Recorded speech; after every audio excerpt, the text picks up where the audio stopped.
अस्सलामुअलैकुम। Good morning sir.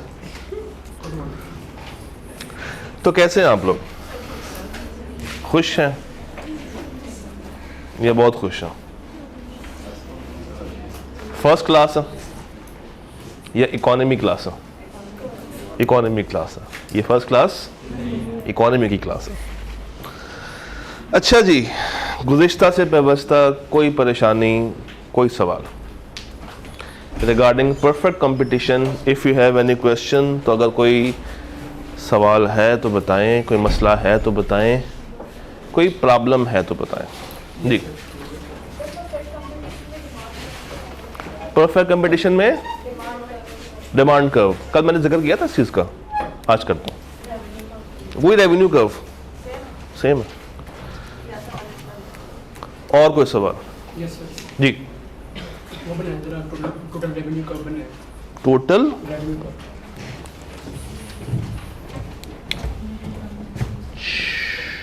मेरा point है कि ओरिजिन से नहीं स्टार्ट होना चाहिए, जहाँ प्राइस फिक्स है ना 10 से स्टार्ट होना चाहिए। तो मैंने कहाँ पे किया स्टार्ट? 0 से किया। नहीं, आगे आओ, देखो, आओ जरा, आओ सही, आगे आओ, आओ तो सही।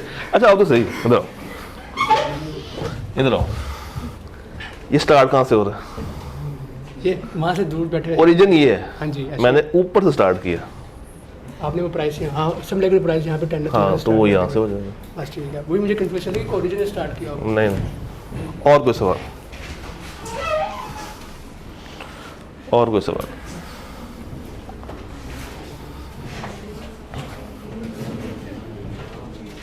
और कोई सवाल? बस मुझ गया सवाल।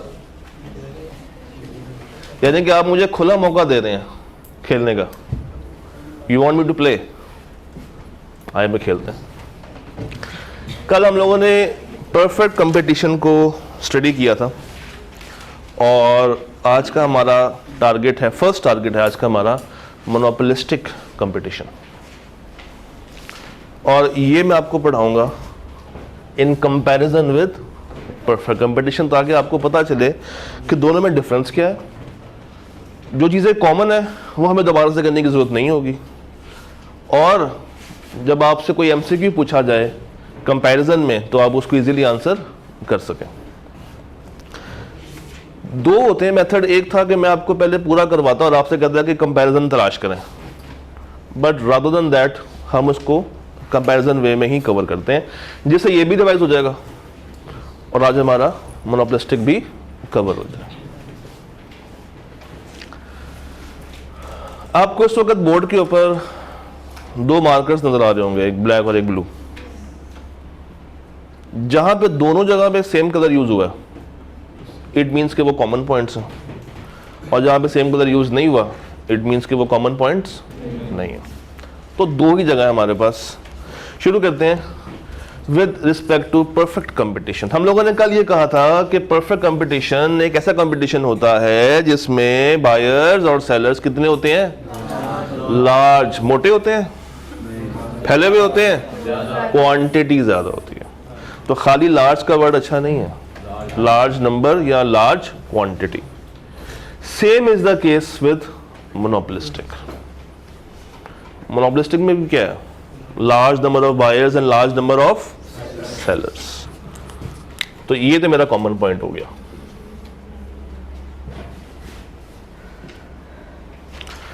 हम लोगों ने कल ये कहा था कि जो कस्टमर्स हैं उनके पास कंप्लीट नॉलेज होती है regarding the quality and regarding the price. तो सर मोनोपोलिस्टिक के अंदर भी सेम बात है। Customer has complete knowledge of the product. यहां तक तो दोनों सेम है। अब पहला फर्क आएगा। पहला फर्क यह है कि कल हम लोगों ने कहा था कि परफेक्ट कंपटीशन में जो प्रोडक्ट्स होते हैं होमोजीनियस होते हैं और आइडेंटिकल भी होते हैं, यानी कि एक जैसे होते हैं, बिल्कुल एक जैसे होते हैं। आप उनमें फर्क नहीं कर सकते। यूं समझ लें कि एक ही फैक्ट्री का बना हुआ माल हर जगह पे सप्लाई हो रहा है। जिस तरह पेट्रोल है, आइडेंटिकल है। आप किसी भी रीफिलिंग स्टेशन पे चले जाएं, आप पेट्रोल में डिफरेंशिएट इतनी आसानी से नहीं कर सकते। और मोस्टली ये क्या होते हैं, अनब्रांडेड प्रोडक्ट्स। तो होमोजीनियस, आइडेंटिकल और अनब्रांडेड, इस पर कोई ठप्पा नहीं लगा होता। यहां पे फर्क आएगा। मोनोपोलिस्टिक के अंदर जो मेरे प्रोडक्ट्स हैं वो होमोजीनियस नहीं है, वो क्या है, हेट्रोजीनियस है। यानी कि उनमें जो ट्रेट्स हैं, जो फीचर्स हैं, वो एक जैसे नहीं है, चेंज हो सकते हैं।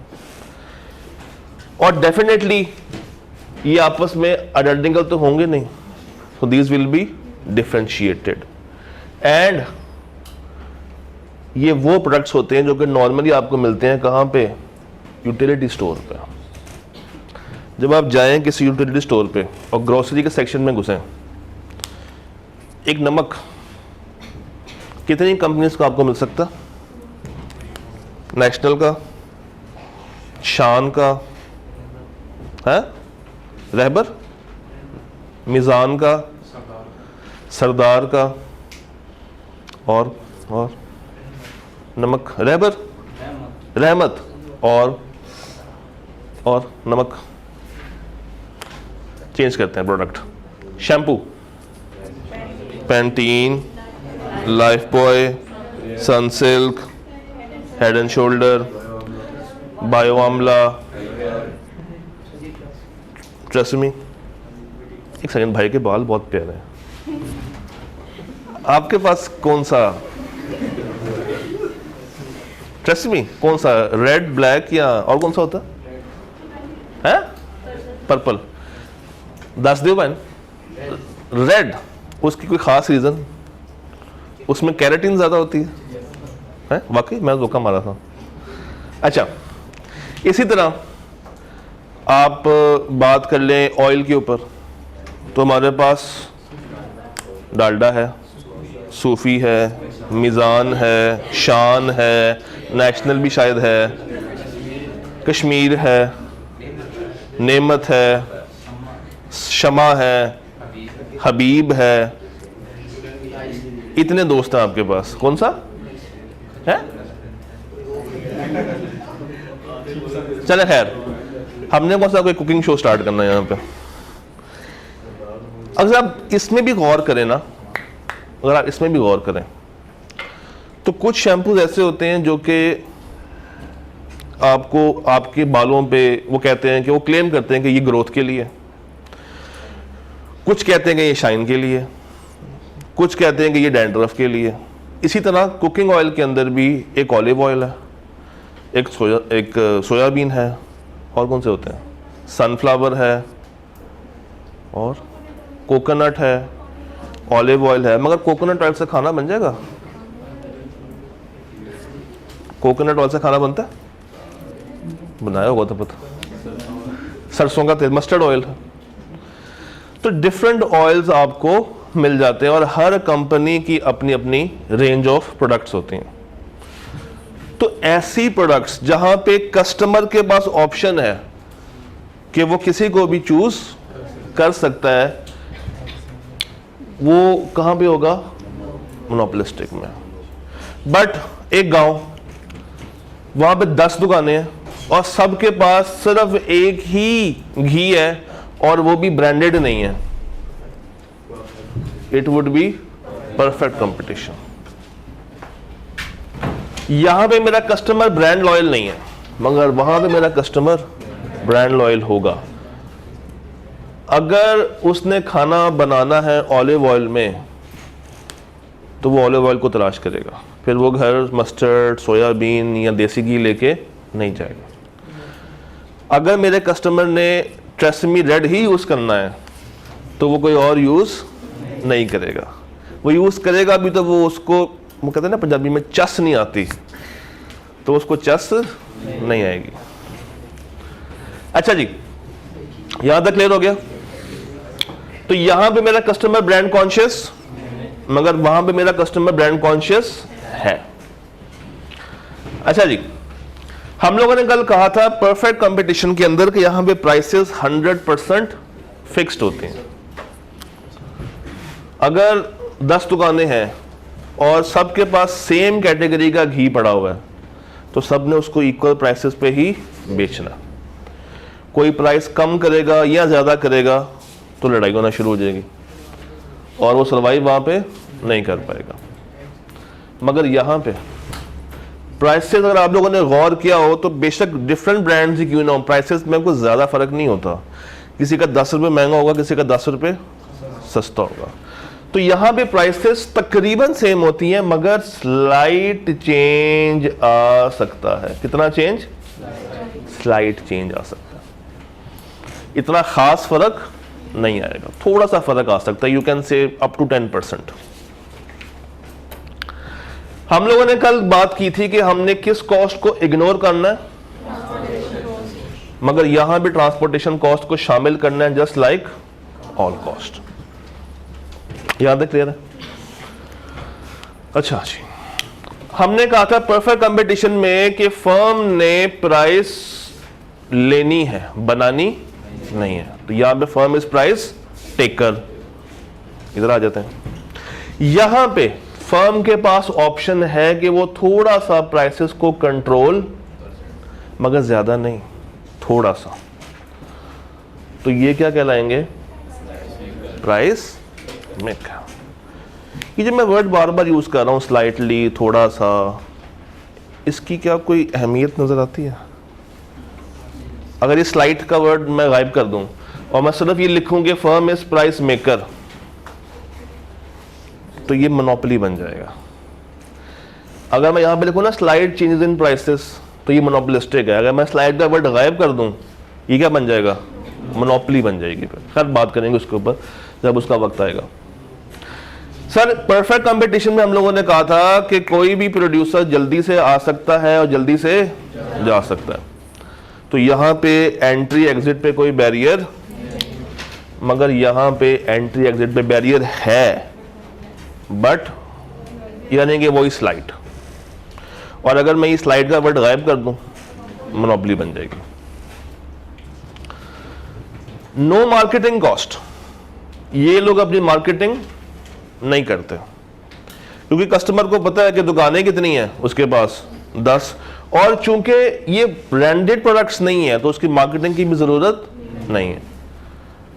मगर यहां पे इनका एक बजट होता है जो कि किस पे स्पेंड करते हैं? मार्केटिंग पे और एडवर्टाइजमेंट पे स्पेंड करते हैं। मगर परफेक्ट कंपटीशन में इस तरह का कोई बजट एलोकेटेड नहीं है। क्यों? क्योंकि ये प्रोडक्ट्स कौन से हैं? अनब्रांडेड। और वो क्यों से हैं? तो ये खर्चा करेंगे किस पे? एड्स पे। दोनों ही प्रोड्यूसर्स या दोनों ही सेलर्स एक चीज को कॉमन रखते हैं, वो कस्टमर्स को अट्रैक्ट करने के लिए या कस्टमर्स को अपने से दूर ना अगर वो भेजना चाहते हैं तो वो क्या देंगे? Value added services. वो क्या दे रहे होंगे फिर? Value added. तो ये दोनों ही देते हैं। यहां तक क्लियर है? अभी तक क्या क्या डिफरेंस हमारे सामने आए? वहां भी लार्ज नंबर ऑफ बायर्स था, यहां भी large number of buyers and sellers है। यहां पे भी कंप्लीट नॉलेज है, वहां पे भी उसके पास कंप्लीट नॉलेज है। यहां पे मेरे प्रोडक्ट्स कौन से हैं? होमोजीनियस और आइडेंटिकल, यानी कि 100% सिमिलर, सेम, आइडेंटिकल। और यहां पे हेट्रोजीनियस और डिफरेंशिएटेड, यानी कि नॉट आइडेंटिकल। वहां पे ब्रांड लॉयल्टी एग्जिस्ट, यहां पे ब्रांड लॉयल्टी एग्जिस्ट। यहां पे प्राइसेस 100%, यहां पे वो 100% फिक्स नहीं है। स्लाइट चेंज, स्लाइट वेरिएशंस आ सकते हैं। मार्केटिंग कॉस्ट यहां पे इनकर नहीं करनी है, मगर वहां पे इनकर करनी। फिर एक और कॉमन चीज हम लोगों ने कल कहा था कि परफेक्ट कंपटीशन में जब शॉर्ट रन ग्राफ्स बनेंगे तो 3 तरह का प्रॉफिट आएगा। कौन कौन से? सुपर नॉर्मल, नॉर्मल और सब normal. Same in short run, normal, सब नॉर्मल और सुपर नॉर्मल, तो ये तीनों यहां पे पाए जाते हैं। लॉन्ग रन में यहां पे हमें कौन सा मिलता है, तो वहां पे भी लॉन्ग रन में हमें कौन सा मिलेगा, नॉर्मल। तो ये सेम पॉइंट है।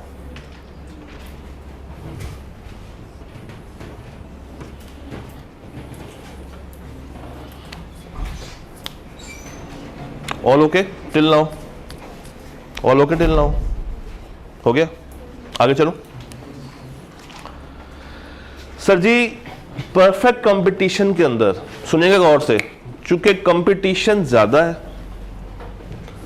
लोग मजबूर हैं कि वो प्राइसेस बढ़ा नहीं सकते,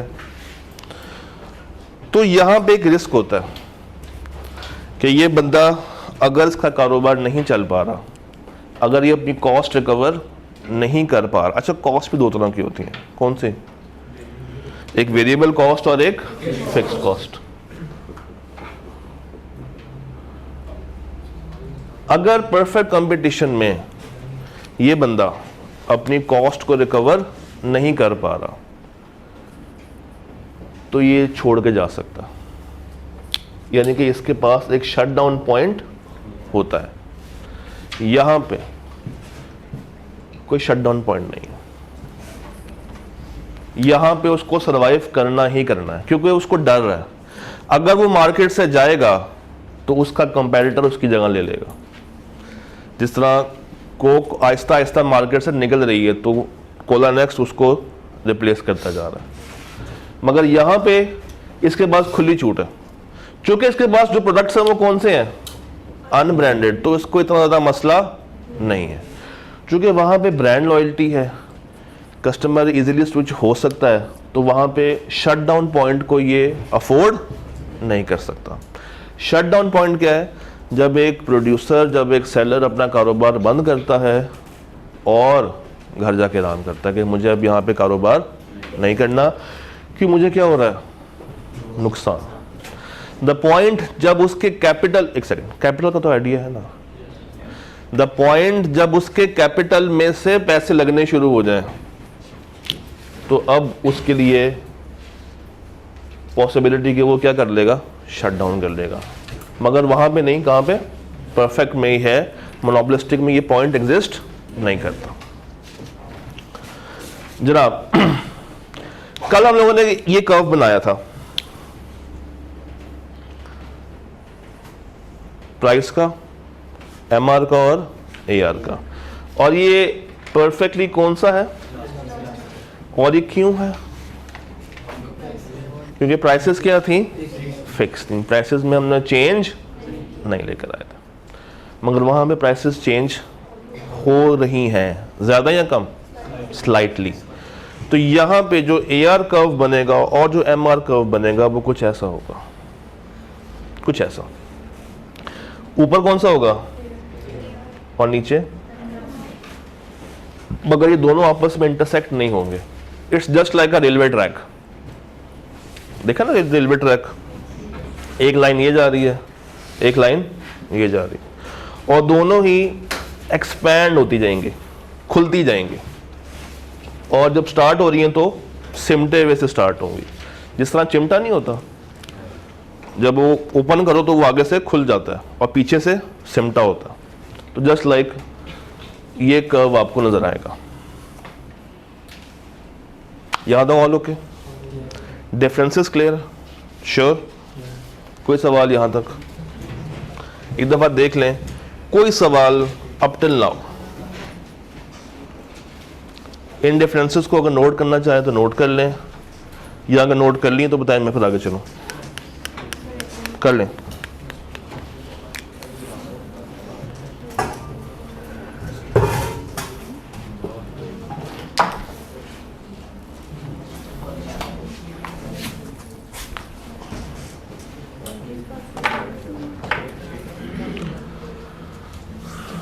हाँ जी हाँ जी, खींचे खींचे, तस्वीरें खींच लें।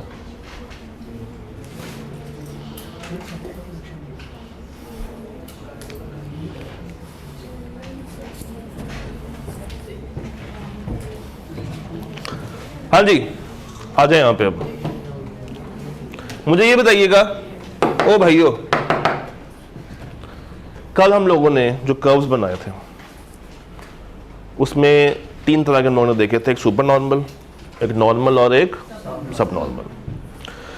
सुपर नॉर्मल के अंदर हम लोगों ने क्या कहा था, कॉस्ट, एवरेज कॉस्ट AR से नीचे रखनी है या ऊपर रखनी है, नीचे रखनी है। तो ये अगर मेरा AR है, ये अगर मेरा MR है और मुझे ड्रॉ करना है सुपर नॉर्मल, मेरी कॉस्ट इस AR की लाइन से ऊपर होगी या नीचे होगी?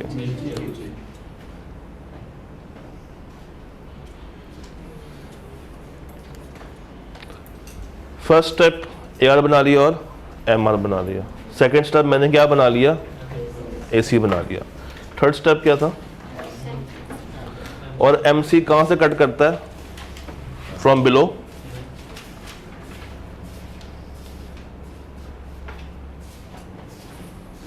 कुछ ऐसा ही बनेगा, कुछ ऐसा ही बन रहा होगा। हम लोगों ने कल 2 कंडीशंस के ऊपर बात की थी, MC is equal to MR।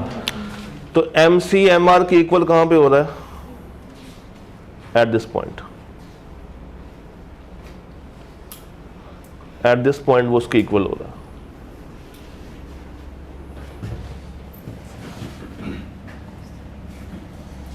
अब अगेन ये फ्री हैंड है तो आपने ज़्यादा परेशान नहीं होना।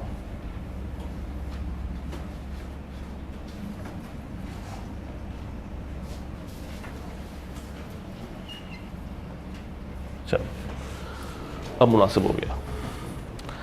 अच्छा जी, इस पॉइंट पे मेरा MC is equal to MR है। अब इस पॉइंट से ऊपर आ जाए,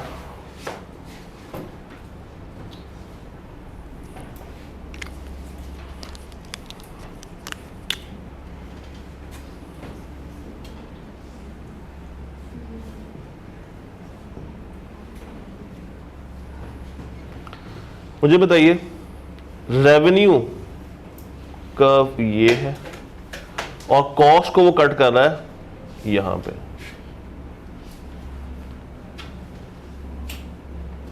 RCAB, बताइए टोटल कॉस्ट कितनी आ रही है, OCBQ। तो मेरी टोटल कॉस्ट आ गई OCBQ। टोटल रेवेन्यू कितना आ रहा है, ORAQ। तो मेरा प्रॉफिट माइनस कर दें तो ये एरिया मेरा प्रॉफिट आएगा। क्या आ रहा है, CRAB या BARC, आप कुछ भी बना सकते हैं, CRAB।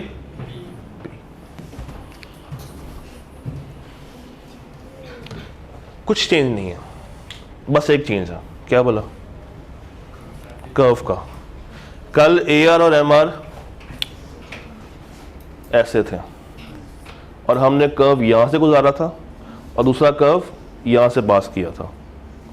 मगर आज क्या किया, आज ये कर्व ऐसे ठहरा, आज ये कर्व जो हम लोगों ने बनाया है ये एक ऐसे जा रहा है और एक ऐसे जा रहा है, और कुछ नहीं है, बाकी सारा सेम है।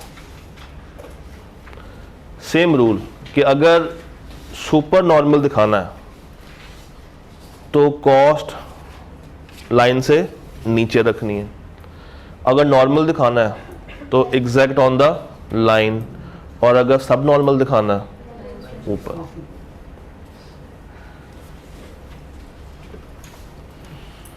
तो अगर मुझे यहां पे सब नॉर्मल दिखाना हो तो क्या करूंगा, लाइन से पहले MC बना लेते हैं,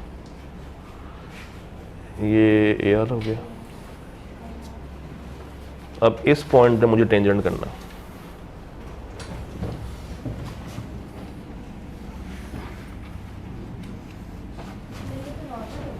नॉर्मली बताया, तो ये ऐसे और ये ऐसे। O C A Q। so यहाँ पे R is equal to C, तो इसका रेवेन्यू क्या आएगा? O R A Q। Total cost कितनी आएगी? O C A Q। तो अगर मुझे प्रॉफिट निकालना होगा तो T R minus T C, ये सारा कट जाएगा, क्या रह जाएगा? R C. तो C is equal to R, वही के cost is equal to revenue.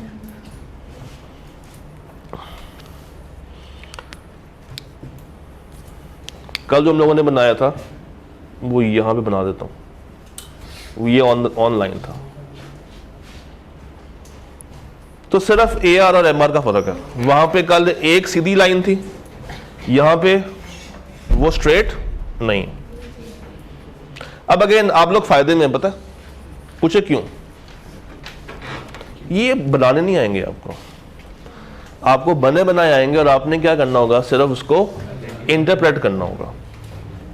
अब अगर आपको ये वाला कर्व दे दे, सुने, ये कर्व आ जाए आपके पास और आपसे कहे कि भैया मुझे बताओ कि पहले ये मार्केट कौन सी है, तो किस तरह डिफरेंशिएट करेंगे बिटवीन परफेक्ट एंड मोनोपोलिस्टिक? उसमें स्ट्रेट लाइन जानी थी और इसमें downward sloping, just like the demand curve. फिर चूंकि ये कर्व नीचे से ऊपर की तरफ जा रहा है तो इट मींस प्रॉफिट कौन सा होगा?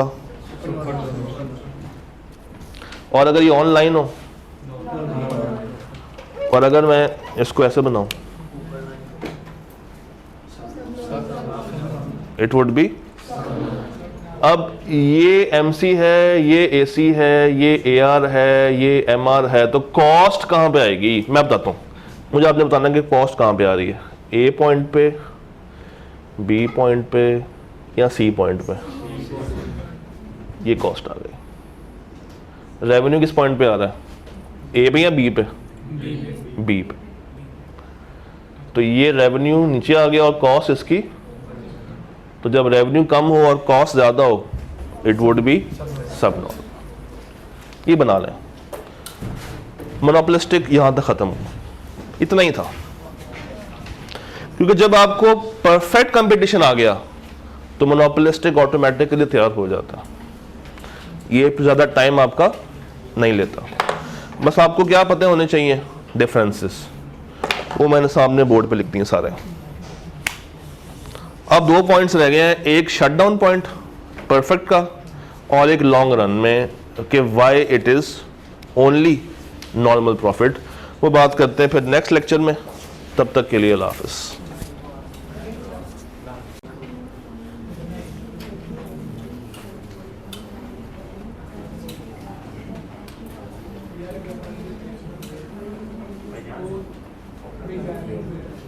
एक सवाल पूछता हूं आपसे, ओ भाइयों, एक सवाल है। हम लोगों ने कहा था कि 4 तरह की मार्केट्स होती हैं, perfect competition, monopoly, monopolistic competition और ओलिगोपोली। ये 2 में कंपटीशन का वर्ड आता है, 2 में नहीं आता, क्यों? क्योंकि कंपीट करने के लिए कम से कम कितने बंदे होने चाहिए? 2। तो इन दोनों में कम से कम कितने सेलर्स होंगे?